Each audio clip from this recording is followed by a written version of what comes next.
నమస్కారం. ఆయుష్మాన్ భవ కార్యక్రమానికి స్వాగతం. ఈరోజు ఆయుష్మాన్ భవ కార్యక్రమంలో అరిచేయి నొప్పులు, తిమ్మెర్లను ఫిజియోథెరపీ ద్వారా ఏ విధంగా నయం చేసుకోవచ్చు, ఈ అంశాల గురించి మనకు వివరించడానికి ప్రముఖ ఫిజియోథెరపిస్ట్ డాక్టర్ సూర్య సాయి అఖిల్ గారు మనతో పాటు స్టూడియోలో సిద్ధంగా ఉన్నారు.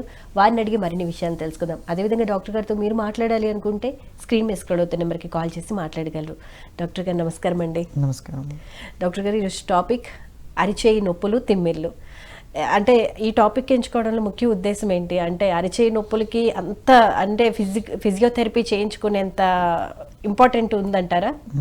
అంటే ఇప్పుడు అరిచేయి అనగానే మీరు అన్నట్టుగానే నార్మల్ నెగ్లెక్ట్ చేయొచ్చు. ఎందుకంటే డైలీ లైఫ్ యాక్టివిటీస్ మొత్తం చేయాల్సింది అరిచేతితోటే. ఇప్పుడు మనం మార్నింగ్ లెగిస్తే మనం ఈ పళ్ళు దొమ్ముకోవాలన్నా, లేకపోతే ఎనీ యాక్టివిటీ, అవును, స్నానం చేయాలన్నా, పళ్ళు దొమ్ముకోవాలన్నా, బండి నడపాలన్నా, కార్ డ్రైవ్ చేయాలన్నా, అక్కడికి వెళ్ళాక మీరు కంప్యూటర్లో వర్క్ చేయాలన్నా, రాయాలి అన్నా, everything related to hand. Okay. అయితే ఇక్కడ ఏమవుతుంది అంటే కొన్ని నెగ్లిజెన్సెస్ వల్ల కొన్ని సందర్భాల్లో హ్యాండ్ అనేది తిమ్మిర్లు ఎక్కడము, ముద్దుబారినట్టు అవ్వడము, లేదా ఒక పర్టికులర్ ఏరియా, అంటే పలానా చిటికెన వేలు కానివ్వండి, లేదా చూపుడు వేలు, లేదా మధ్య వేలు, లేదా బొటన వేలు మాత్రమే ఇలాగా గుంజడం కానివ్వండి, కొన్ని జరుగుతాయి. ఓకే. ఇంకొన్ని బెస్ట్ ఎగ్జాంపుల్స్ చెప్పాలి అంటే, నార్మల్గా హ్యాండ్ కట్ అయింది అనుకోండి, ఏదైనా చాకుతోటి కట్ అయినప్పుడు, సూపర్ఫిషియల్గా కట్ అయినప్పుడు ఓకే, కొన్నిసార్లు లోతుగా దిగుతుంది. లోతుగా దిగినప్పుడు లోపల ఉన్న కొన్ని చిరిగిపోతాయి అన్నమాట. ఓకే. టిష్యూస్ కానివ్వండి, దానిలో లిగమెంట్స్ కానివ్వండి. ఓకే. ఇక్కడ కూడా లంబ్రికల్స్ అని ఉంటాయి అన్నమాట. అవి కూడా టెండాన్స్ లాగా. ఓకే. సో ఈ లంబ్రికల్స్ ఏం చేస్తాయి అంటే ఇట్లా క్లోజింగ్, ఓపెనింగ్ చేసే ప్రక్రియని యూజ్ అవుతాయి. ఇప్పుడు ఇది ఏమవుతుంది, ఎప్పుడైతే ఈ ప్రదేశంలో ఎగ్జాంపుల్ కట్ అయింది అనుకోండి, కట్ అయినప్పుడు ఈ బెండింగ్ రాదు. ఇప్పుడు ఈ బెండింగ్ చూస్తున్నారా చిన్నగా, ఈ చిన్న బెండింగ్ రాదన్నమాట. ఈ చిన్న బెండింగ్ రానప్పుడు ఏమవుతుంది అంటే, జనాలు కట్ అయింది కదా దానివల్ల రావట్లేదేమో అని చెప్పి నెగ్లెక్ట్ చేసి మూవ్ ఆన్ అయిపోతారు. ఓకే. కానీ ఈ మూమెంట్ ఇంకా లైఫ్లో రాదు. కానీ వాళ్ళకి ఇబ్బంది ఉండదు పెద్దగా, అన్ని పనులు చేసుకుంటారు. కొంతమంది చేసుకోలేరు. ఓకే. అంటే ఐడెంటిఫై చేస్తారు, కానీ దీనికి నార్మల్గా ఆర్థోపెడిషియన్స్ దగ్గరికి వెళ్తారు. ఓకే. కాలర్ ఉన్నారండి, కాలర్తో మాట్లాడిన తర్వాత కంటిన్యూ చేద్దాం. హలో. నమస్తే అండి, మీ పేరు, ఎక్కడి నుంచి మాట్లాడుతున్నారు? మాది బోధన దగ్గర బద్రిపూర్ మేడం. ఓకే, మీ పేరు చెప్పండి. Ashok Kumar madam. Okay Ashok garu, problem ఏంటండి? ఏం లేదు మేడం, ఇది అరిచే చిటిక నీరు ఉంటుంది కదా, ఓకే, అది స్పర్శ వస్తలేదు. ఓకే, స్పర్శ తెలియట్లేదు. 1.5 year అవుతుంది ఆపరేషన్ అయ్యి. అయితే వేళ్ళు అనేది ఒకటి నరాలుగా ఆపరేషన్ అయింది. చిటిక నీళ్ళు పనిచేస్తుంది, ఎందుకంటే రాయితో కొట్టినా కూడా స్పర్శ అనేది ఉండదు. ఈ ఆపరేషన్ ఎప్పుడైంది సార్? దేని వల్ల చేయించుకున్నారు ఆపరేషన్? మీరు ఆపరేషన్ మెచ్చుల మీద నరం లోపల నరం ఆపరేషన్. అంటే ఏమైనా యాక్సిడెంట్ అయ్యిందా, లేకపోతే స్ట్రోక్, అసలు దేని వల్ల? యాక్సిడెంట్ కాదు సార్, 8 సంవత్సరాల కిందట పడ్డ దెబ్బ అన్నట్టు. అది దెబ్బ అది మనకి తెలియలేదు. అయితే అది చూపెట్టుకుంటే ఇంట్లో ఆపరేషన్ చేశారు. తర్వాత ఇప్పుడు ఏంటంటే చేతులలో బలం లేదు అంతే.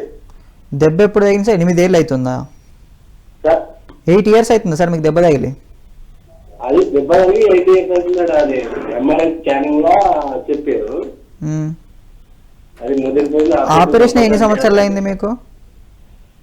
ఆపరేషన్ ఎన్ని సంవత్సరాలు అయింది?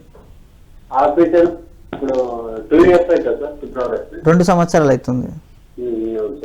ఎక్కడ చేసిరా? మణికట్టు దగ్గర చేసిరా ఆపరేషన్? మోచేతి దగ్గర చేసిరా? ఎటువైపు ఎక్కడ చేసిర్రు? ఎక్కడండి? ఎక్కడెక్కడ ఇంకొకసారి చెప్పండి. ఓకే, తల కింది భాగంలో ఆపరేషన్ చేశారు. ఓకే, సో అప్పటి నుంచి మీకు చిటికిన వేలు స్పర్శ కోల్పోయారు, అంతేనా?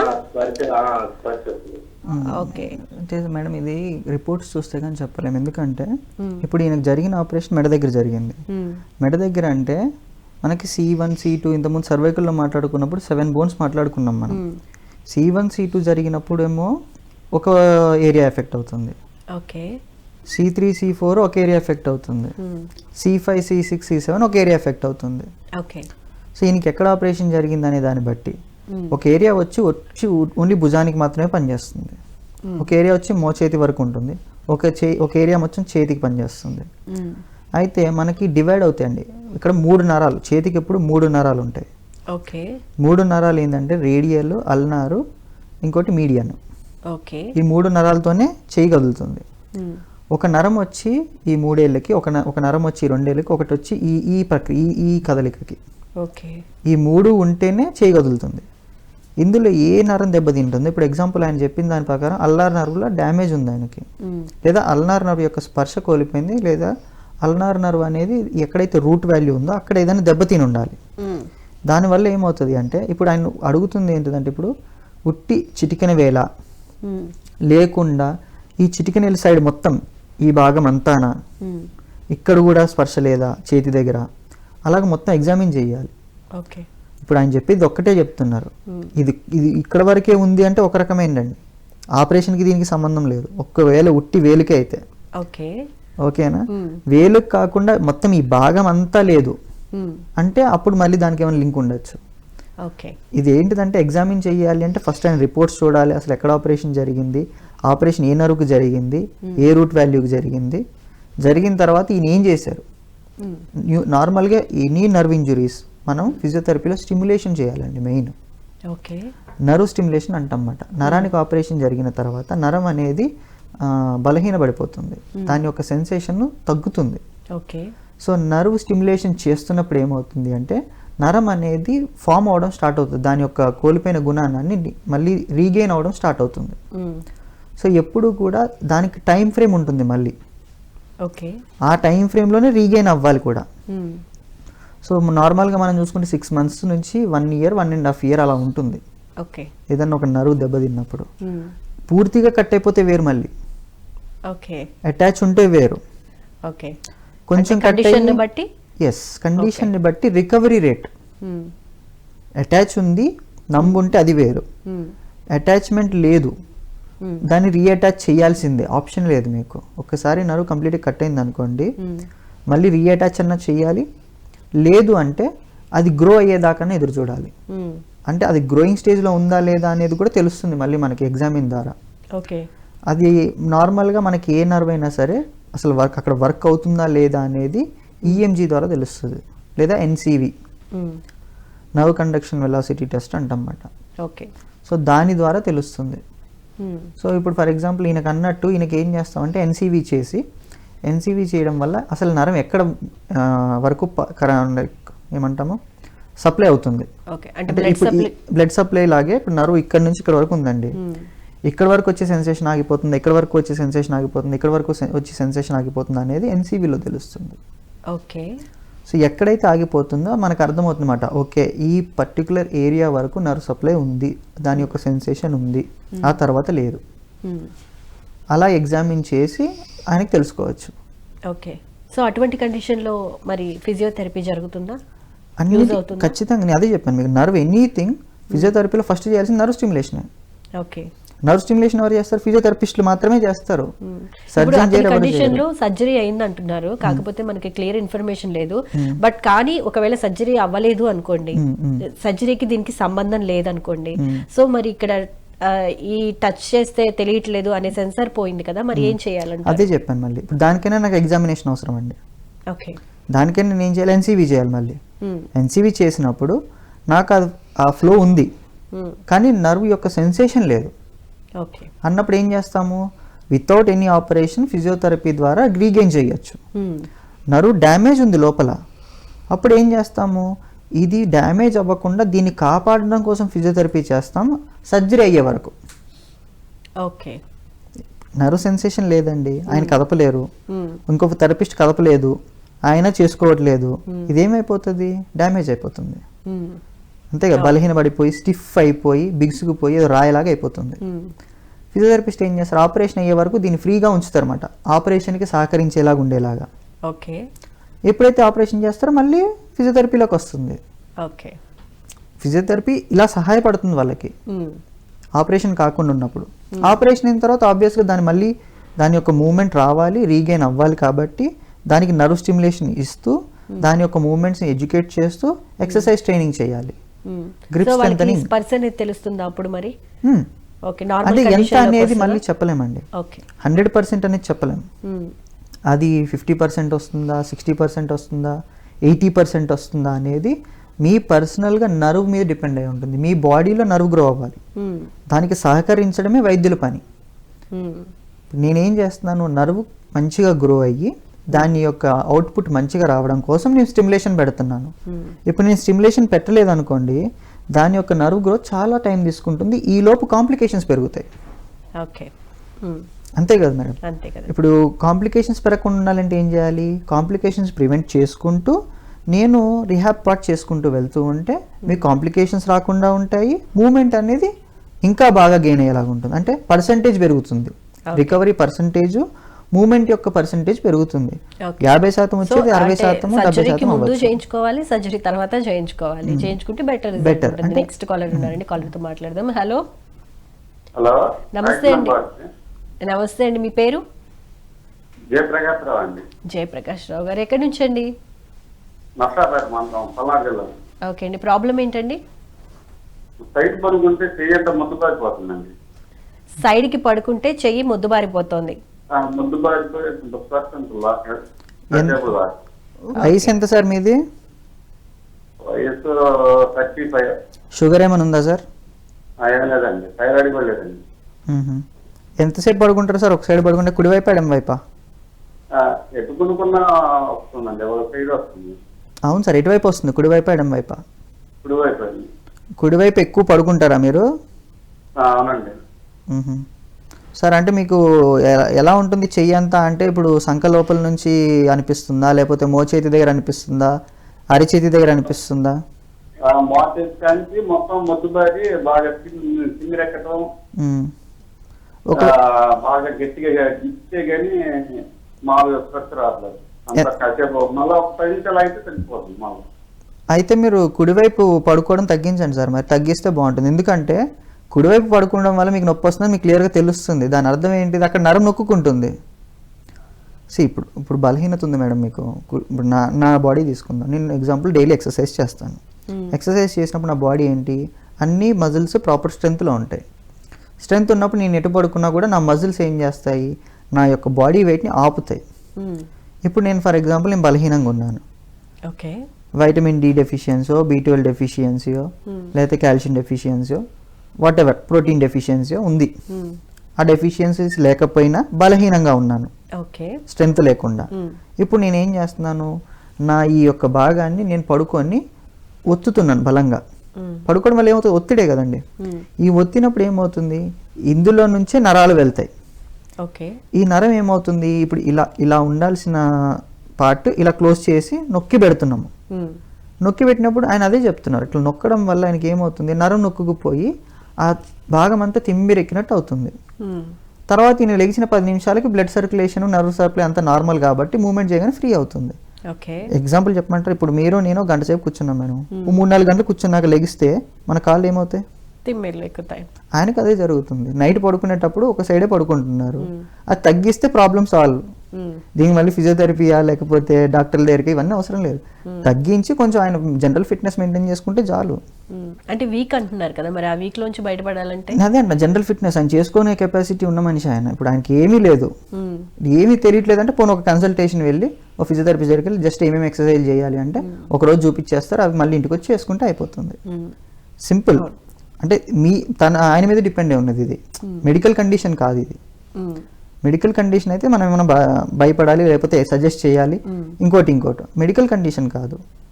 అది జస్ట్ జనరల్ గా జరిగే పడుకునే విధానంలో తేడా కావచ్చు, బరువంతా ఒక దాని మీద ఎక్కువ ఉండటం వల్ల కూడా పెయిన్ రావచ్చు, అంటే తిమ్మిళ్ళు ఎక్కడం జరగవచ్చు. నార్మల్ గా లేచిన తర్వాత బ్లడ్ సర్క్యులేషన్ అయిపోయిన తర్వాత నార్మల్ స్టేజ్కి వచ్చేస్తాం. ఎక్కువ ఇలాంటి సిచ్యువేషన్ ఎక్కువ శీతాకాలంలో చూస్తూ ఉంటాం జనరల్ గా కదా. 100% కరెక్ట్. ఎందుకు అంటే ఈ చలికాలంలో ఏమవుతుందంటే చలికి మనిషి దగ్గరికి ముడుచుకొని పడుకుంటారు. ఈ ముడుచుకొని పడుకునే సందర్భంలో తెలియదు వాళ్ళకి. నార్మల్గా మీరైనా నేనైనా టెంపరేచర్ని ఫీల్ అవుతాం, అవుట్ సైడ్ టెంపరేచర్ని. ఇది ఫీల్ అయినప్పుడు మనం ఏంటి దగ్గరికి ఇలా కొంచెం దగ్గరగా పడుకుంటాం, కాంట్రాక్షన్ వేలో పడుకుంటాం. పడుకునేటప్పుడు ఆబ్వియస్లీ నరాలు కండరాలు కూడా స్క్వీజ్ అవుతాయి. ఎప్పుడు రిలాక్స్ అవుతాయి? నిద్రలోనే రిలాక్స్ అవుతాయి. కానీ ఈ స్క్వీజింగ్లో నుంచి ఈయనకి చెయ్యి బాగాని రిలాక్స్ చేసే టైము ఆ పొజిషన్ లేదు ఈయనకి, ఇలాగే పడుకుంటున్నారు. ఈవెన్ నేనైనా కూడా మేడం ఇదే భుజం మీద ఎక్కువసేపు పడుకున్నాను అనుకోండి, నాకైనా కూడా తిమ్మిరెక్కుతుంది. అది సాధారణమైంది. ఆయనకి తెలిసినప్పుడు కాన్షియస్గా ఉన్నప్పుడు better to shift left side లేదా స్ట్రైట్గా పడుకోండి, కొద్ది రోజులు తగ్గిపోతుంది. ఓకే, మరి మన టాపిక్లోకి వచ్చేస్తే అరచేయి నొప్పులు అనేవి అంటే సాధారణంగా వచ్చే అరచేతి నొప్పులు ఏ విధంగా ఉంటాయి, కాంప్లికేషన్స్లోకి వెళ్ళేటప్పుడు ఎలా ఉంటాయి? అది మనం యాక్చువల్గా నర్వ్ గురించి మాట్లాడుకుంటున్నాం మీరు అడిగినప్పుడు. నరం ఏదైతే నేను అన్నాను ఇప్పుడు కట్ అయితే ఒకటి ఇది వరకు ఓకే. ఇప్పుడు ఏంటిది అంటే చాలామందికి తెలియంది ఏంటిది అంటే హ్యాండ్కి సెపరేట్గా హ్యాండ్ సర్జన్స్ ఉంటారు, హ్యాండ్కి సంబంధించిన డాక్టర్స్ ఉంటారు ఆర్థోపెడిషన్లో.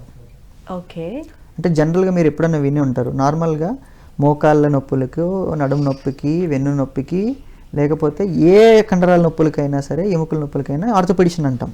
ఓకే, కానీ స్పెసిఫిక్గా మన మొత్తం ఇండియాలో చెన్నైలో ఒక సెపరేట్ హాస్పిటల్ ఉంది, విజయ అని. ఓకే, ఓన్లీ హ్యాండ్ సర్జరీస్ జరుగుతాయి అక్కడ. ఓకే, ఓన్లీ అంటే ఇక్కడ నుంచి ఇక్కడ వరకు మైక్రో సర్జన్స్ అంటాం వాళ్ళని. ఓకే, మైక్రో సర్జన్స్ అంటే ఇప్పుడు మన చేతిలో ఉండే కణాలు కానివ్వండి, నరాలు కానివ్వండి, దాని యొక్క బ్లడ్ వెజల్స్ కానివ్వండి చాలా చిన్నగా ఉంటాయి. అంతే కదండి. జనరల్గా మనం చూసుకుంటే ఇప్పుడు ఈ గీత ఎంత ఉంది, ఈ గీత అంత సన్నటి బ్లడ్ వెజల్స్ ఉంటాయి, ఈ గీత అంత సన్నటి నర్వ్స్ ఉంటాయి. వాటిని ఎలా రిపేర్ చేస్తాం? ఇక పైకి వస్తే మొత్తం పెద్ద పెద్ద నరాలు, పెద్ద పెద్ద అన్ని వెజల్స్ అన్ని లావు కనబడతాయి, క్లియర్ విజిబిలిటీ ఉంటాయి. ఇది మీరు మైక్రోస్కోప్ పెడితే కానీ కనబడవు మీకు. Okay, so there is a specialist in this hand surgeon అని. ఓకే, హైదరాబాద్లో హ్యాండ్ సర్జన్ చాలా ఉన్నది, నాకు తెలిసి 4 to 5 members. ఓకే, నాకు తెలిసింది నేను చెప్తుంది 4 to 5 members. హ్యాండ్ రిహాబ్ చేసే వాళ్ళు ఎంతమంది ఉన్నారు నాకు తెలియదు, but I am one of the specialist in hand rehab. గత 7 సంవత్సరాలుగా నేను హ్యాండ్ సర్జన్ దగ్గర నుండి ప్రతి కేసు నేను డీల్ చేస్తున్నా. ఓకే, మీరు అడిగారు కదా ఇందాక హ్యాండ్లో మీకు ఏం తెలుసా అని. నేను అంటే జనరల్ గా మోకాళ్ళ నొప్పులో, తలనొప్పో, లేకపోతే షోల్డర్స్ పెయిన్ అంటే ఇవన్నీ చాలా ఎక్కువగా ఉంటాయి, సైనస్. ఈ అరచేతి నొప్పులకు దీనికి కూడా అంటే ఫిజియోథెరపీ చేయించుకోవడానికి వెళ్ళాలా అనే థాట్ అందరికీ వస్తుంది కదా, ఆలోచన అనేది. నేను అందుకే అన్నాను, ఇక్కడ యాక్చువల్గా మనకి 8 bones ఉంటాయండి. ఓకే, ఈ భాగంలో 8 bones ఉంటాయి. ఓకే, 8 bones వ్రిస్ట్ దగ్గర ఇక్కడ 8 bones ఉంటాయి బాక్సెస్ లాగా. ఓకే, కింద మళ్ళీ ఈ 2 bones, ఇవి పైన మళ్ళీ 5 bones. ఓకే, ఈ 5 bonesకి ఈ 8 bones కింద 2 bones మొత్తం ఒక స్ట్రక్చర్. Okay, 15 bones. ఓకే, అయితే ఇప్పుడు దీనికి మధ్య లిగమెంట్ డ్యామేజ్ అయినా ఈ మూమెంట్ దెబ్బతింటుంది. ఓకే, ఈ 8 bones మధ్యలో ఏ 2 లిగమెంట్స్ డ్యామేజ్ అయినా దెబ్బతింటుంది. ఓకే, ముఖ్యంగా మేము చూసేది వ్రిస్ట్ ఇంజరీస్లో టిఎఫ్సిసి అని ఒక లిగమెంట్ ఉంటుంది అండి ఒకటి. ఓకే, ఎక్కువ ఇంజరీస్ జిమ్ చేసేటప్పుడు, స్పోర్ట్స్ ఆడేటప్పుడు, ముఖ్యంగా బ్యాడ్మింటన్స్ కానివ్వండి, లేకపోతే వాలీబాల్ కానివ్వండి, ఆడే వాళ్ళకి ముఖ్యంగా ఇది. ఓకే, ఇంకొకటి కొంతమందికి ట్రిగర్ ఫింగర్స్ అంటాం. నేను చెప్పేవన్నీ కండిషన్స్ అండి.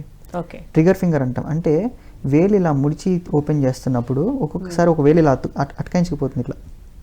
ఓకే, ఇట్లా ఓపెన్ కాదన్నమాట, ఓకే, ఇట్లా స్టక్ అయిపోయి కాసేపటికి రిలీజ్ అవుతుంది.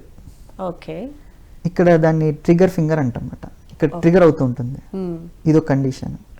ఓకే, కార్పల్ టన్నల్ సిండ్రోమ్ అంటాం. అంటే ఇక్కడ కార్పల్ బోన్స్ మాట. ట్రిగర్ ఫింగర్స్ అంటే ఇప్పుడు లంబ్రికల్స్ అని మీకు చెప్పాను ఇందాక. లంబ్రికల్స్ అనేటివి నేను ఏమన్నాను, మొత్తం అన్ని ఫింగర్స్కి వెళ్తాయి. ఓకే, అయితే అన్ని ఫింగర్స్కి వెళ్ళేటప్పుడు ఇప్పుడు జనరల్గా ఏదైనా కూడా ఒక సపోర్ట్ ఉండాలి దేనికైనా. ఇప్పుడు ఇలా వెళ్తున్న వాటికి కంపల్సరీ ఏదో ఒకటి ఇలాగా అడ్డుగా ఉండాలి, అంటే హోల్డింగ్. ఇవి లంబ్రికల్స్ ఇట్లా బయటికి రాకుండా. ఇప్పుడు ఇవి చూడండి, ఇలా అంటే బయటకు వస్తున్నాయి, ఇవి మొత్తం ఊడి బయటకు వచ్చేయాలి, కానీ రాకుండా ఏం ఆపుతున్నాయి, కొన్ని లిగమెంట్స్ ఆపుతాయి ఇలాగా సపోర్టింగ్ అన్ని చోట్ల. సేమ్ ఇక్కడ కూడా అలాగన్నీ సపోర్ట్ ఉంటాయి, పుల్లీస్ లాగా. అంటే ఒక టన్నల్ లాగా, టన్నల్ కింద నుంచి లిగమెంట్, ఒక టన్నల్ లాగా ఒక లిగమెంట్, దాని కింద నుంచి ఇంకొక లిగమెంట్, ఏదైనా ఒక స్ట్రక్చర్ కదండి, హ్యాండ్ స్ట్రక్చర్ అది.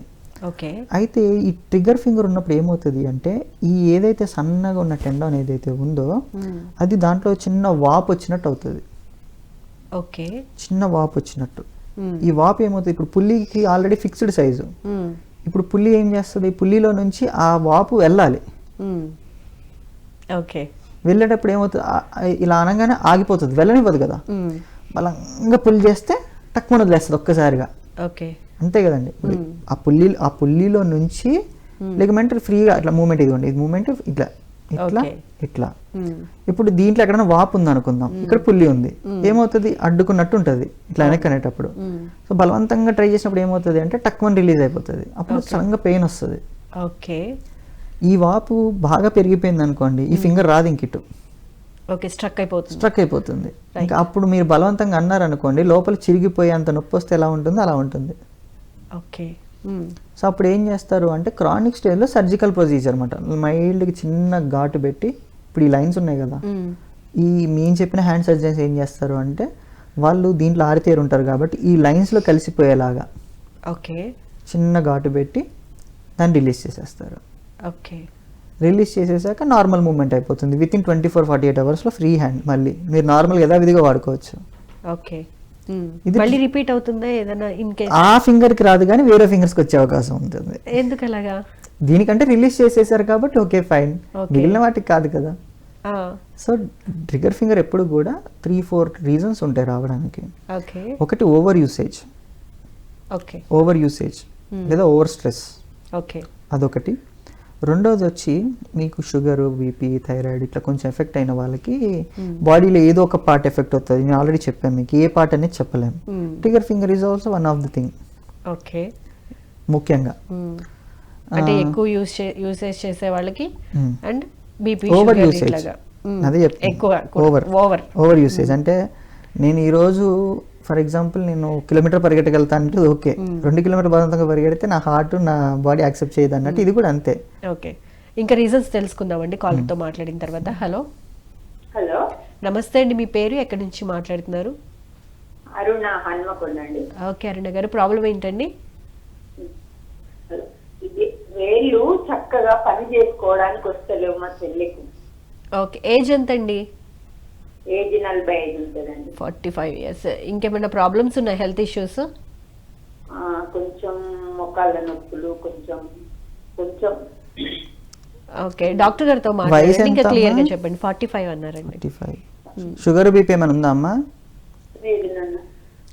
రుమటైడ్ ఆర్థరైటిస్ ఏమైనా చెప్పిరా అమ్మా? ఆర్థరైటిస్ ఏమైనా ఉందని చెప్పిర్రా డాక్టర్లు? కీళ్ళవాతం అంటుర్రా? మరి ఏళ్ళు ఏమన్నా వంకర్లు పోయినాయా అమ్మా? కొంచెము ఇట్లా, కొంచెం మన ఇళ్ళలా కాకుండా కొంచెం దొన్నెలాగుండి పని చేసుకోవడానికి సహకరిస్తలేవు, బోళ్ళు తమ్మడానికి, ఊడవడానికి. పట్టుకుంటే గ్రిప్ ఎట్టుంటుందమ్మా? ఏదైనా వస్తువు, ఇప్పుడు గ్లాసు కానీ గాజు గ్లాసులు ఏ ఒకటి, ఒక బాటిల్ కానీ పట్టుకొని వస్తుందంట? బాగా కాదు కానీ కొంచెం పట్టుకొస్తుంది, బలం లేదు. పట్టుకో అవుతుంది కానీ బలం లేదు, పట్టు వస్తలేదు.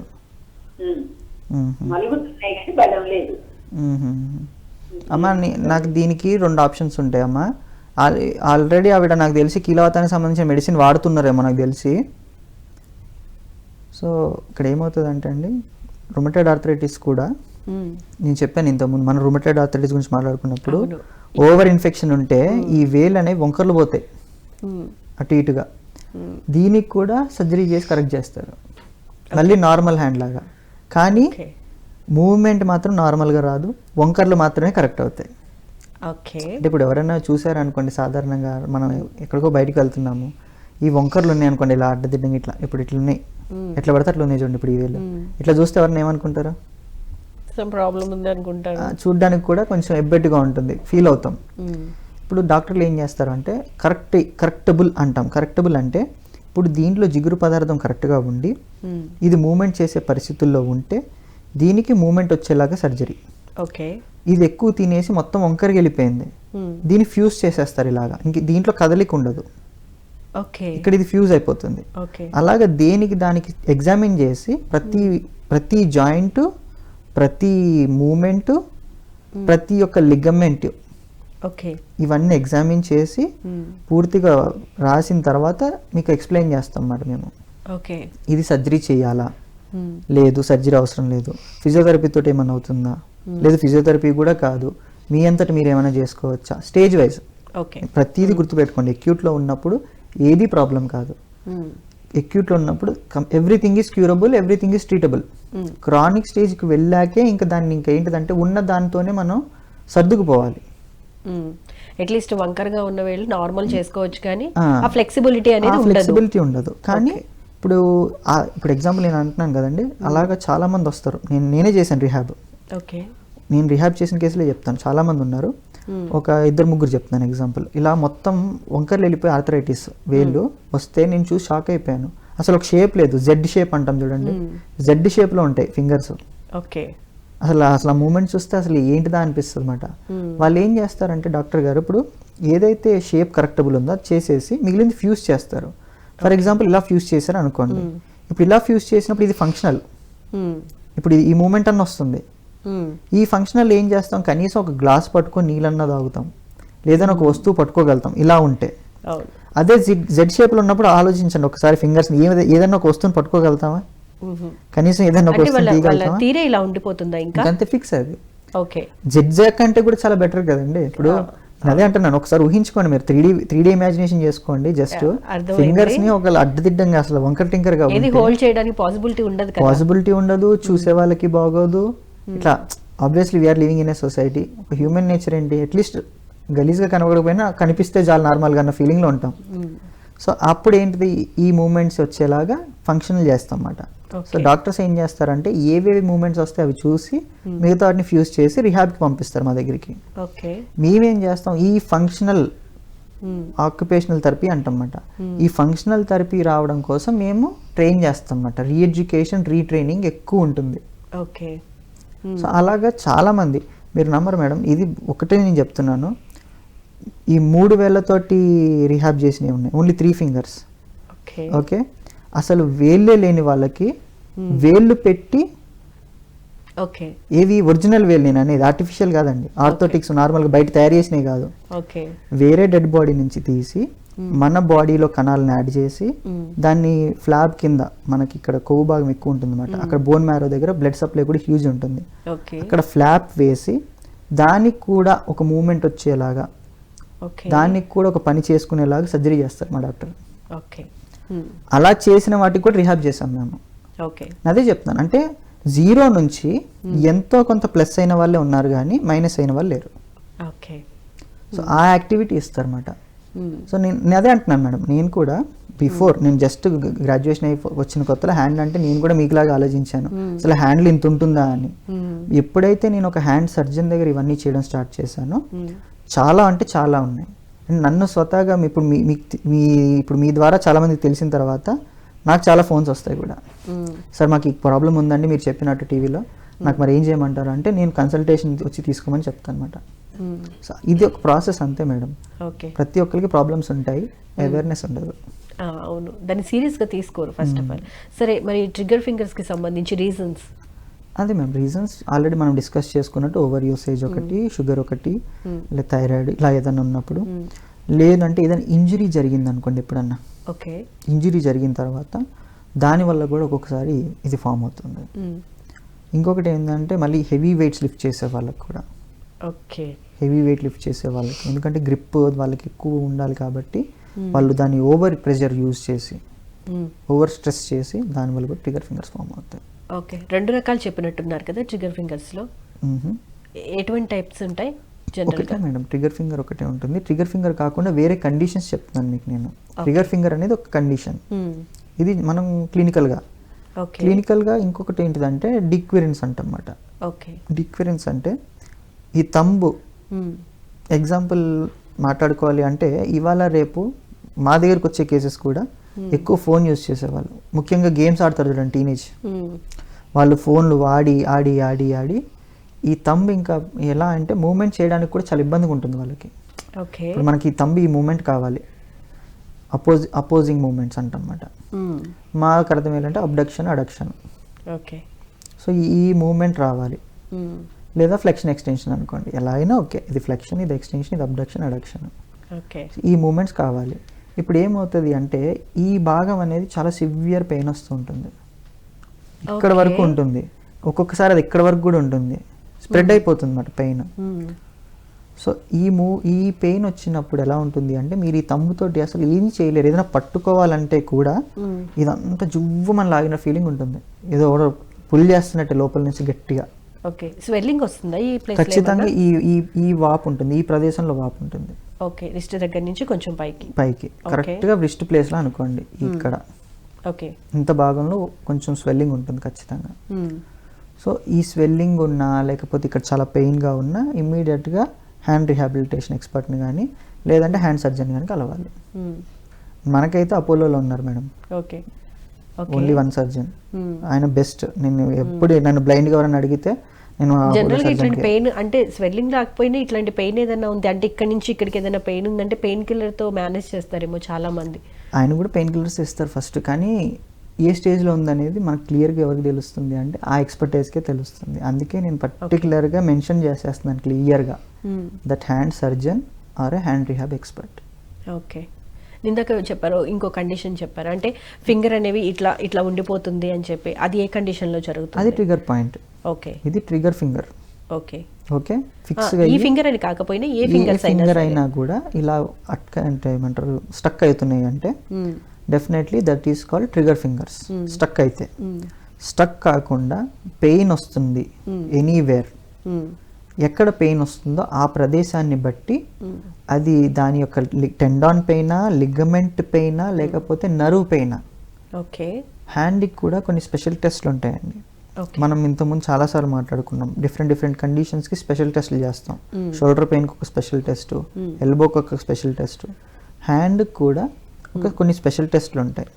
ఓకే, సో ఆ స్పెషల్ టెస్ట్ల ద్వారా మనకు తెలుస్తుంది అన్నమాట ఏం ఎఫెక్ట్ అయ్యాయి, ఏ భాగం ఎఫెక్ట్ అయ్యింది, ఏ టెండాన్, ఏ లిగమెంట్ ఎఫెక్ట్ అయ్యింది.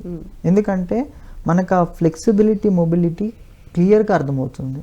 ఇప్పుడు నేను డైలీ హ్యాండ్ రిహాబ్ చేస్తాను మేడం, నాకు ఏ లిగమెంట్స్, ఏ టెండాన్స్ టైట్గా ఉంటాయి, ఫ్రీగా ఉంటాయి అనేది తెలుసు. ఓకే, దానికి మించి ఏమైనా ఫ్లెక్సిబుల్ పెరిగింది అనుకుందాం, మనకు అర్థమైపోతుంది ఇక్కడ ఏదో డ్యామేజ్ ఉంది, ఇక్కడ ఏదో ఫ్లెక్సిబిలిటీ తగ్గింది, దీనికి మనం ఏం రికమెండ్ చేయాలి, ఏ రకమైన ట్రీట్మెంట్ చేయాలి, ఓకే అలా ప్లాన్ చేసుకోవాలి. అయితే అఖిల్ గారు కొన్ని సందర్భాల్లో ఇలా అంటే ఫోల్డ్ అయ్యి కానీ లేకపోతే ఇది కానీ ట్రిగర్ ఫింగర్ ఏదన్నా కానీ ఇలా ఉన్నప్పుడు జనరల్గా మళ్ళీ కొంచెం జస్ట్ ఇలా మూమెంట్ ఇచ్చుకుంటేనే అంటే ఇంట్లో ఉన్నవాళ్ళు సడన్గా అలా జరుగుతూ ఉంటే కనుక జస్ట్ ఇక జెండు బామ్ అప్లై చేసుకోనో లేకపోతే ఇట్లా నార్మల్ స్టేజ్కి వచ్చేస్తుంది. అలా ఎన్నిసార్లు కనుక ప్రాబ్లం ఉంది, ఇది నిజంగా ప్రాబ్లంకి అంటే ట్రిగ్గర్ అవుతుంది అనేది ఎలా ఐడెంటిఫై చేయాలంటారో, ఎన్నిసార్లు వస్తే కన్సల్ట్ అవ్వాలంటారు? అసలు ఫస్ట్ టైం మీకు ట్రిగర్ ఇట్లా స్టక్ అయ్యి వస్తుంది అని ఫస్ట్ టైం తెలిసినప్పుడే ఇమీడియట్గా కన్సల్ట్ అయితే మంచిది. ఓకే, ఎందుకంటే అప్పుడే మీకు మెడికేషన్ అవి ఇస్తారు కాబట్టి అది అక్యూట్ స్టేజ్లో క్యూర్ అవుతుంది.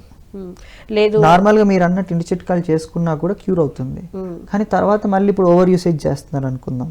ఇప్పుడు నేను అదేగా చెప్తున్నాను మేడం, ఇప్పుడు ఈ రోజు మీకు నొప్పి తగ్గింది కాబట్టి, నొప్పి ఉంది కాబట్టి మీరు పని చెయ్యరు కాబట్టి ఇది కూడా తగ్గడం స్టార్ట్ అవుతుంది. కొంచెం తగ్గగానే మళ్ళీ మీరు ఓవర్లోడ్ చేయడం స్టార్ట్ చేశారు, ఏమవుతుంది మళ్ళీ రీఎఫెక్ట్ అవుతుంది. ఒక్కసారి 2 సార్లు బాడీ యాక్సెప్ట్ చేస్తుంది రీఎఫెక్ట్, 3rd 4th టైంకి ఏమవుతుంది, ఓకే మీరు చేసేది మీరు చేస్తున్నారు, ఇక్కడ స్ట్రెస్ ఎక్కువైపోయి it will get swollen up. ఎంత స్వెల్లింగ్ అయిపోతే అంత మూమెంట్ రెస్ట్రిక్షన్ అయిపోతుంది కదా. ఓకే, సో ఎప్పుడైనా అక్యూట్ స్టేజ్లో ఉన్నప్పుడే దాన్ని మీరు హ్యాండ్ సర్జన్తో మాట్లాడి దానికి సంబంధించిన మెడికేషన్ తీసుకొని ఒక ఫిజియోథెరపిస్ట్ని కన్సల్ట్ అయితే వాళ్ళు మీకు ఎక్స్ప్లెయిన్ చేస్తారు మీరు ఏం చేసుకోవాలి ఇంట్లో. ఒక హాట్ ప్యాకో, ఒక కోల్డ్ ప్యాకో, లేకపోతే దానికి సంబంధించిన మసాజ్ టెక్నికో, లేకపోతే మాన్యువల్గా ఎలా చేసుకోవాలో చెప్తారు. మీరు అది ఇంట్లో చేసుకుంటే కొద్ది రోజుల్లో ఫ్రీ అవుతుంది. అది డాక్టర్ గారు తిమ్మిర్లు అనేవి ఎందుకు వస్తాయి? అప్పుడు తిమ్మిర్లు అంటే అమ్మ ఇప్పుడు చాలా ఉంటాయి కదా, మళ్ళీ నేను చెప్పాను 3 నరాలు ఉంటాయని, ఒక్కొక్క నరం ఒక్కొక్క ఎఫెక్ట్ ఉంటుంది. జనరల్గా మాట్లాడుకుందాం, స్పెసిఫిక్గా మళ్ళీ డెప్త్ తర్వాత వెళ్దాం. జనరల్గా మాట్లాడుకుంటే ఇప్పుడు మనము అల్నార్ నర్వ్ అనేది చెప్పాను మీకు. అల్నార్ నర్వ్ అనేది left side or medial side of the body. Medial అంటే బాడీకి దగ్గరగా ఉండే వైపు. ఓకే, థంబ్ ఎప్పుడు అవేగా ఉంటుంది బాడీకి, సో బాడీకి దూరంగా ఉండే వైపు రేడియల్ నర్వ్. ఓకే, ఓకేనండి. సో ఇప్పుడు ఈ మూమెంట్ రావాలి, మణికట్టు మూమెంట్ రావాలి. ఓకే, దీనికి మీడియన్ నర్వ్. ఈ 3 నర్వ్స్ ఉంటాయి. అయితే జనరల్గా మనం చూసుకుంటే కార్పల్ టన్నల్ అంటే ఇక్కడ నేను ఏం చెప్పాను, కార్పల్ బోన్స్ అని చెప్పాను. ఓకే. కార్పల్ బోన్స్లో మళ్ళీ మనకి టన్నల్ లాగా ఉంటుంది. కార్పల్ బోన్స్ అనేది ఇప్పుడు ఒక టన్నల్ లాగా. ఈ టన్నుల్లో నుంచి బ్లడ్ వెజల్స్ వెళ్తాయి, నర్వ్స్ వెళ్తాయి, లంబ్రికల్స్ అన్నీ వెళ్ళేది కార్పల్ టన్నల్లో నుంచే వెళ్తాయి. ఓకే. సో ఇప్పుడు ఈ టన్నల్లో ఎప్పుడైనా ప్రెషర్ పడింది, ఒత్తిడి గురయ్యింది, లేదా కంప్రెస్ అయ్యింది అన్నప్పుడు ఇంక ఈ అరిచేయి అంతా తిమ్మిర్లు ఎక్కినట్టు ఓకే. ఉట్టి మళ్ళీ ఇక్కడే ఉంటుందండి, పైకి ఉండదు. ఓకే. ఇక్కడ నుంచి మాత్రమే ఉంటుంది. ఓకే. ఒక రకమైన తిమ్మిరి, మంటలు వచ్చినట్టు, స్పర్శ లేనట్టు, లేదా స్పర్శ తగ్గినట్టు, పట్టు తగ్గిపోయినట్టు, అంటే చేతి కదలిక కూడా ఫుల్ ఫ్రీగా ఉండదు. ఇప్పుడు ఈ చేయి కదిలించినట్టు ఉండదు వాళ్ళకి. ఓకే. ఏదో ఏదో బలవంతంగా కదపాలి అన్నట్టు.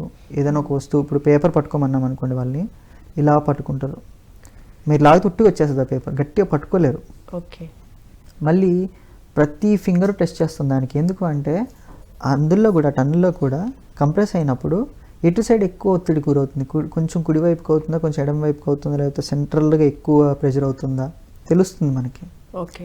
సో దానికి ఎగ్జామినేషన్ ఉంటాయి మళ్ళీ స్పెషల్ టెస్ట్లో. ఓకే. సో ఇలా తెలుసుకోవాలన్నమాట ఫస్ట్ దీన్ని.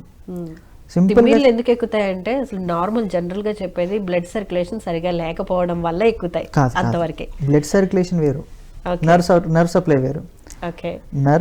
నర్వ్ అనేది ఎప్పుడు ఏంటిదంటే నర్వ్ వెళ్ళే ప్రదేశంలో నరువు ఎక్కడైనా ఒత్తుకుపోతే, లేదా నరువుకి ఏదైనా దెబ్బ తగిలితే, లేదా నరువుని మీరు గట్టిగా నొక్కి పెడితే ఓకే స్టార్ట్ అవుతుంది. ఓకే. దాని యొక్క జనరల్ గా సెన్సేషన్ యాక్సిడెంటల్ కండిషన్స్ లో జరుగుతూ ఉంటాయా ఇలాంటివి, లేకపోతే రెగ్యులర్ లైఫ్ లో కూడా? Accidental normal, okay. యాక్సిడెంటల్లో నార్మల్. యాక్సిడెంటల్ కాకుండా జరిగేటివి కూడా ఉంటాయి. డీజనరేషన్ వల్ల కూడా జరుగుతాయి.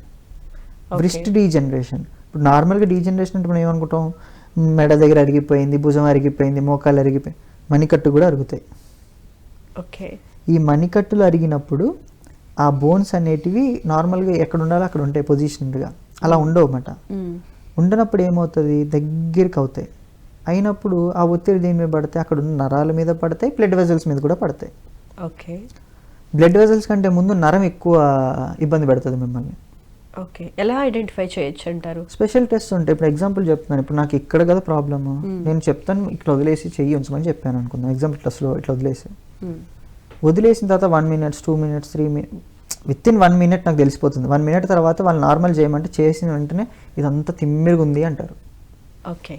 ఎందుకు అంటే ఇలా అనగానే ఏదైతే కంప్రెషన్ అక్కడ అవ్వాలో జరుగుతుంది, అది ఇప్పుడు నాకు జరగట్లేదు ఎందుకంటే అక్కడ నార్మల్ ఉంది. ఓకే. కాబట్టి నాకు ఎలాంటి తిమ్మిర్లు లేవు. సో ఆ నర్వ్ మీద కంప్రెషన్ అనేది పడుతుంది కాబట్టి తిమ్మిరి అనేది స్టార్ట్ అవుతుంది. ఓకే. సో ఇట్లా స్పెషల్ టెస్ట్ ఉంటాయండి. ఇది కార్పల్ టన్నల్కి ఇది ఒక టెస్ట్ నేను చెప్తుంది. నేను పట్టుకొని కూడా చూడొచ్చు, పల్స్ని బట్టి చెప్పచ్చు నర్వ్ ఎలా ఉంటుంది, నర్వ్ యొక్క పనితీరు ఎలా ఉంటుంది. సో ఇవన్నీ ఏంటిది అంటే ఇన్ డెప్త్ అన్నమాట. ఇంకా ఓకే. అంటే ఎటువంటి కండిషన్లో డ్యామేజ్ అవుతూ ఉంటాయి జనరల్గా? ఇప్పుడు నేనే అది మాట్లాడుకున్నప్పుడు ఇందాక కూడా చెప్పాను, sports activities more prone to the hand injuries. మనకు తెలియదు కానివ్వండి, వాళ్ళు స్ట్రెంగ్త్ చేస్తారు కాబట్టి అది హోల్డ్ అవుతుంది. కానీ నార్మల్గా నేను కానివ్వండి, మీరు కానివ్వండి, ఎక్కువ స్పోర్ట్స్ యాక్టివిటీస్ చేస్తే ఇమ్మీడియట్గా డ్యామేజ్ అవుతాయి మన లిగమెంట్స్, టెండాన్స్. సారీ, ఎందుకంటే అక్కడ స్ట్రెంగ్త్ లేదు. ఓకే. Strength main. స్ట్రెంగ్త్తో పాటు మొబిలిటీ, ఫ్లెక్సిబిలిటీ కూడా ఉండాలి ఆ జాయింట్కి. ఆ జాయింట్కి ఆ మొబిలిటీ, ఫ్లెక్సిబిలిటీ లేనప్పుడు మనం బలవంతంగా ఫోర్స్గా యూజ్ చేసాం, ఫోర్స్గా ఆడుతున్నాము, ఏమవుతుంది, లోపల డ్యామేజ్ అవుతుంది. ఓకే. నార్మల్ అంటే ఇలా గేమ్ ఆడే వాళ్ళకి కాకుండా నార్మల్గా ఉండే వాళ్ళకి కూడా వస్తుందా? వస్తుంది. ఇప్పుడు ఎగ్జాంపుల్ చెప్తాను మీకు. ఓకే, తెలుసుకుందాం. కాలర్తో మాట్లాడిన తర్వాత. హలో హలో, నమస్తే అండి, మీ పేరు, ఎక్కడి నుంచి మాట్లాడుతున్నారు? మేము చిత్రపూర్ నుంచి మాట్లాడుతున్నామండి. పేరు చెప్పండి. నాకు షుగర్ ఉందండి, షుగర్ వల్ల కాళ్ళు తిమ్మిర్లు వస్తున్నాయి. ఓకే. మీ ఏజ్ ఎంత అండి? పరిష్కారం ఏంటన్నా అడుగుదామని చేశానండి. మీ ఏజ్? నా ఏజ్ అండి 60 సంవత్సరాలు ఉంటాయండి. ఆక్యుపేషన్? ఓకే. ఏం చేస్తుంటారు సార్? 60 సంవత్సరాలు. వ్యవసాయమేనండి చేసేది. ప్రెసెంట్ ఈ మధ్య ఆర్ట్ తేడా వస్తే స్టంట్లు ఎంచుకున్నాను. మరి షుగర్ ఎందుకు కంట్రోల్ రావట్లేదు సార్? మీరు కంట్రోల్ చేయాలి కదా మీరు. షుగర్ అయితే కంట్రోల్లోనే ఉంటుందండి. నాకు వచ్చి దాదాపు ఒక 20 సంవత్సరాలు అయ్యింది. ఓకే, ఎప్పుడు కంట్రోల్లోనే ఉందా సార్? పర్లేదండి, కంట్రోల్లోనే ఎంత ఉంచుకుంటా. పెరగదు. ఎంత ఉంటుంది పెరగకపోయినా ఈ కాళ్ళు తిమ్ముర్లు వచ్చేస్తానండి. కాళ్ళు చేతులు కూడా తిమ్ముర్లు వచ్చేస్తాను. ఎంత ఉంటుంది సార్ షుగర్? ఎంత ఉంటుంది? 100 ఉంటుందా, 200 ఉంటుందా, 300 ఉంటుందా, ఎంత ఉంటుంది? షుగర్ ఎక్కువ శాతం 120, 130, 150 మించనేనండి. మించనేను. ఎప్పుడన్నా ఓసారి 200కి వెళ్ళదు కానండి, మళ్ళీ ఇంజక్షన్ చేసేసుకుంటా. ఓకే, ఇన్సులిన్ తో కవర్ చేస్తున్నట్టున్నారు. సరే, ఓకే. మరి ఇప్పుడు మెడ నొప్పి, నడు నొప్పి ఏమైనా ఉంటున్నాయా మీకు? అసలు ఎక్కడ ఏ నొప్పులు ఉండవండి. తిమ్ముర్లు కింద కాళ్ళు పాదాల కానుంచి అటు ఎదర ఏళ్ళు దాకా తిమ్ముర్లు ఉంటాయండి, అంతవరకే తప్ప ఒకసారి కానీ మోకాళ్ళ నొప్పులు కానీ అలాంటివి ఏమి ఉండవండి. ఒకసారి వైటమిన్ B12 ఒకసారి టెస్ట్ చేయించండి సార్. వైటమిన్ B12 అని ఒక పరీక్ష ఉంటుంది, B12 టెస్ట్ అంటాం. ఆ పరీక్ష చేయించండి. అది తక్కువ ఉంటే కూడా తిమ్మిర్లు ఎక్కువ ఉంటాయి. ఓకే, ఇప్పుడు నార్మల్గా B12. వైటమిన్ అంటే అర్థం కాకపోవచ్చు. విటమిన్ B12 అండి. ఎక్కడన్నా రాసుకోండి. రాసుకోమంటారా? విటమిన్ B12 టెస్ట్ చేయించుకోండి. విటమిన్ B12, డి కూడా, ఈ రెండు ఒకసారి టెస్ట్ చేస్తే మ్యాక్సిమం మనకి లో ఉండొచ్చు నేను అనుకుంటుంది. ఎందుకంటే ఒక వయసు వచ్చాక కంపల్సరీ మనం చాలాసార్లు మాట్లాడుకున్నాం, వైటమిన్స్ ఏంటి మన బాడీలో ప్రతిదీ కూడా ఒక స్టేజ్ తర్వాత డౌన్ అవుతూ ఉంటుంది. ఎందుకంటే ఆ సప్లై మనం ఇవ్వము. దానికి తోడు మనం ఏంటిదంటే కొంచెం ఒక ఏజ్ వచ్చాక స్ట్రెంత్ కూడా తగ్గుతూ వస్తుంది. సో ఈయనకి ఏంటిదంటే ఇప్పుడు ఆ డీజనరేషన్ వలన, లేకపోతే వైటమిన్ డి డెఫిషియన్సీనా, B12 డెఫిషియన్సీయా, చాలా ఉంటాయి. ఇప్పుడు దీంట్లో ఒక రక్త పరీక్ష చేస్తే ఆ రక్త పరీక్షలో మనకి కొన్ని బయటపడిపోతాయి. ఓకే, ఈయనకి లోపల హెల్త్ పరంగా ఎలా ఉంది, ఫిజికల్గా నెక్స్ట్ మళ్ళీ ఫస్ట్ హెల్త్ పరంగా ఈయనకి అన్ని లెవెల్స్ కరెక్ట్గా ఉన్నాయా. నేను అడిగితే షుగర్ టెస్ట్ కూడా ఎలా చేసుకున్నానో తెలియదు, కానీ HbA1c అని ఒక టెస్ట్ ఉంటుంది. షుగర్ ఉన్న వాళ్ళు ఇయర్లీ వన్స్ అది చేయించుకోవాలి. పాస్ట్ 3 months యొక్క హిస్టరీ ఇస్తుంది అది. సో లాస్ట్ 3 months మీరు కరెక్ట్గా ఉంటున్నారు అంటే అది మీరు మెయింటైన్ చేస్తున్నారు అని అర్థం. ఓకే, ఇప్పుడు మనం నార్మల్గా రోజు చూస్తాం చూడండి, ఇది యాక్యురేట్ కాదు, అది యాక్యురేట్గా ఇవ్వదు. ఏదో మన సాటిస్ఫాక్షన్ కోసం తగ్గిందా అని చూసుకోవడం తప్ప అది యాక్యురసీ కాదు. ఇయర్లీ వన్స్ ఖచ్చితంగా HbA1c అని ఒక టెస్ట్ ఉంటుంది. అది కంపల్సరీ షుగర్ ఉన్న వాళ్ళు చేయించుకోవాలి. చేయించుకోవడం వల్ల పాస్ట్ 3 months హిస్టరీ తెలిసినప్పుడు మనం నిజంగానే కంట్రోల్ చేస్తున్నామా, కంట్రోల్లో ఉంటుందా, ఎంత ఎలివేషన్లో ఉంటుంది, దాని యొక్క డోసేజ్ మెడిసిన్ యొక్క డోసేజ్ పెంచాలా, తగ్గించాలా, లేదా ఉన్నది సరిపోతుందా, ఇది మెయింటెనెన్స్ అండి. షుగర్ ఎప్పుడు కూడా ఇలాగే మెయింటైన్ చేయాలి. ఇయర్లీ వన్స్ మనం టెస్ట్ చేయాలి, షుగర్ యొక్క టెస్ట్ HbA1c, దాని యొక్క రిపోర్ట్ మెయింటైన్ చేసుకుంటూ దాని యొక్క మెడికేషన్ని చేంజ్ చేస్తుండాలి, హైయా లోవా అనేది. ఇది షుగర్ పరంగా. ఇంకా వైటమిన్ B12 ఇవి ఉంటాయి, దానికి మళ్ళీ ఇంజెక్షన్స్ ఉంటాయి సెపరేట్గా, డెఫిషియన్సీ ఉంటాయి. ఎంత డెఫిషియన్సీ ఉందో దాని పరంగా మంత్లీ 2 months, 3 months, 6 months ఎన్ని మంత్స్ వాడాలనేది డిపెండ్. ఇది ఆర్గాన్స్కి మరి హెల్త్ పరంగా. ఫిజికల్గా వచ్చేటప్పటికి ఈ వయసు వాళ్ళకి సర్వసాధారణంగా అరుగుదల వచ్చే నొప్పులు ఉంటాయి, దానివల్ల కూడా అయ్యి ఉండొచ్చు. ఓకే, సో నాకైతే నేను అనుకుంటుంది ఏంటంటే వ్యవసాయం చేసే వాళ్ళు ఎప్పుడు గట్టిగా ఉంటారు కాబట్టి నేను ఎక్స్పెక్ట్ చేసేది హెల్త్ పరంగా ఈ బ్లడ్ రిపోర్ట్స్లోనే వీటిల్లోనే ఆయనకి ఏదో డెఫిషియన్సీ ఉండాలి. తెలుసుకుంటే మంచిది, అంతే. ఎందుకంటే షుగర్ కూడా కంట్రోల్లో ఉంటే ఇంకా మంచిది. మరి తిమ్మిర్ల విషయానికి వస్తే మీరు చెప్పారు నర్వ్స్ కంప్రెషన్ కానీ లేకపోతే ప్రెషర్ కానీ ఇట్లాంటి వాటి వల్ల తిమ్మిర్లు వస్తాయి. ఇంకేమన్నా రీజన్స్ ఉంటాయా?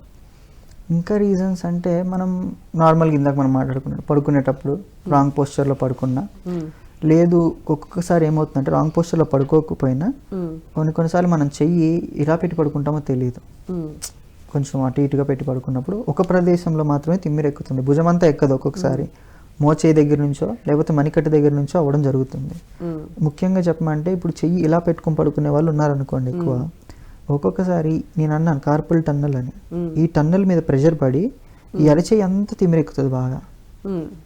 వాళ్ళు ఎప్పుడు మెలకు వస్తుంది అంటే ఇంకా ఈ నర్వ్ ఇంకా దానికి లిమిట్ దాటిపోయింది అన్నప్పుడు వాళ్ళకి మెలకు వచ్చేస్తుంది ఆటోమేటిక్గా. మెలకు రాగానే కొద్దిసేపటికి వాళ్ళు ఫీల్ అవుతారు అన్నమాట, ఇక్కడ బాడీ అలర్ట్ చేసేస్తుంది మిమ్మల్ని. అప్పుడు మీకు తెలుస్తుంది తిమ్మిరెక్కినట్టుంది, కదపలేరు అసలు మీరు చెయ్యిని, కదిపితే ఇంకా ఏదో అయిపోతుందేమో అన్న ఫీలింగ్లో ఉంటుంది. దాన్ని ఎంతో జాగ్రత్తగా పెట్టుకుంటారు అన్నమాట బెడ్ మీద.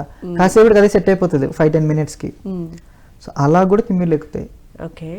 ఇవి ఎక్కువ కాలం జరిగాయి అనుకోండి, దానివల్ల ఏమవుతుంది అంటే అది ఆపరేషన్ చేయలే స్టేజ్కి వెళ్ళిపోతుంది. ఓకే. ఇప్పుడు ఎగ్జాంపుల్ చెప్పమంటారు, ఇందాక ఒక పేషెంట్ మనకు ఫోన్ చేసినప్పుడు ఏ సైడ్కి అయితే మనం పడుకోవద్దు అన్నామో ఆ సైడ్కి ఆయన ఒకవేళ అలవాటు మీదనో లేకపోతే సర్లే ఏదో ఒకటి అయితే అది అయిందని చెప్పి పడుకున్నారు అనుకోండి, ఆ నర్వ్ ఏమవుతుంది ఒక స్టేజ్ దాటాక కంప్రెస్ అయ్యి డ్యామేజ్ అవుతుంది. ఈ సర్జరీ దాకా వెళ్తుంది. ఓకే. అంటే ఆ డ్యామేజ్ దాకా వెళ్లకుండా కాపాడుకోవాలి దాన్ని. కాదు, అరిచేయి నొప్పులే కదా అని మామూలు జనరల్ గా ఇదేం పెద్ద విషయం కాదు అని తీసుకోవడానికి లేదు. తిమ్మిర్లు ఎక్కుతున్నాయి కదా, ఇది ఒక రోజు లేకపోతే 2 రోజుల్లో కాసేపు ఆ బాధ భరిస్తే మళ్ళీ నార్మల్ స్టేజ్కి వెళ్ళిపోతాం అనే థాట్ అయితే ఉండకూడదు. జాగ్రత్తగా అయితే ఉండాలి. ఇంకా డీప్ ఇన్ఫర్మేషన్ తెలుసుకుందాం. అయితే మనకి టైం సరిపోదు కాబట్టి నెక్స్ట్ ఎపిసోడ్ లో కంటిన్యూ చేద్దామండి. థ్యాంక్ యూ సో మచ్ అండి, చాలా వాల్యుబుల్ ఇన్ఫర్మేషన్ ఇచ్చినందుకు. Thank you so much. చూసారు కదండి, ఇది ఇవాళ ఆయుష్మాన్ భవ కార్యక్రమ విశేషాలు. రేపటి ఎపిసోడ్ లో మళ్ళీ కలుసుకుందాం. అంతవరకు చూస్తూనే ఉండండి PMC. నమస్కారం.